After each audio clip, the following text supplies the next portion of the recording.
Chronická bolest, která je stále přítomna. Asi budete souhlasit, že se s ní žije lidem těžko. Existuje ale naděje. V Praze se teď nově nabízí unikátní zákrok, který může lidem od nesnesitelných bolestí všeho druhu pomoci. Podrobnosti zjišťovala Eliška Čeřovská. Bolest zad. Právě to je nejčastějším důvodem návštěvy lékaře u lidí mladších 45 let. Své o tom ví i pan Tomáš. Bolesti zad se u něj prvně objevily, když mu bylo 40, tedy přibližně před 10 lety. Absolvoval jsem nějaká vyšetření, nějaké fyzioterapeutické procedury. Po těch vyšetřeních mi bylo řečeno, že mám vyhřezlou plotenku a že by byla dobrá operace.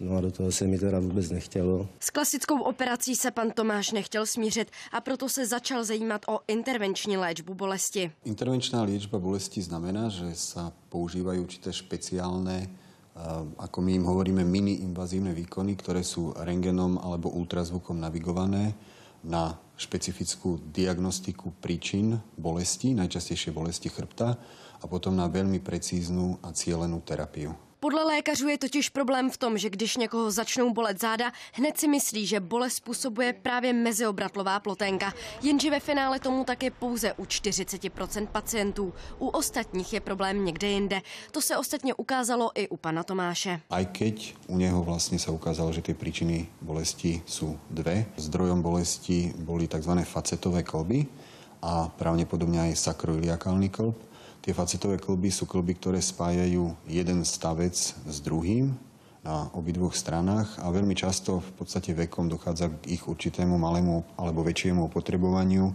a začnú spôsobovať bolesti. S takovým zdrojem bolesti si ale lékaři umí poradit. Pravujeme tú ihlu presne k tomu nervovému vláknu a následne sa tam dáva veľmi malé množstvo lokálneho anestetika. Následne podobným spôsobom sa robí aj tá liečba, kedy sa to nervové vlákno veľmi precízne a izolovane zničí pomocou tepla, ktoré sa vyvoláva vlastne cez tzv. Radiofrekvenčnú kanilu. Zákrok trvá několik minut a pacient může z kliniky odejít po svých. Tak bolestivý trošku to je, ale spíše to nepříjemný. V podstatě teď cítím úlevu v podstatě okamžitě. Od letošního roku navíc tyto zákroky hradí největší pojišťovna v Česku. Jinak ale stojí řádově několik tisíc korun. Eliška Čeřovská, Prima FTV.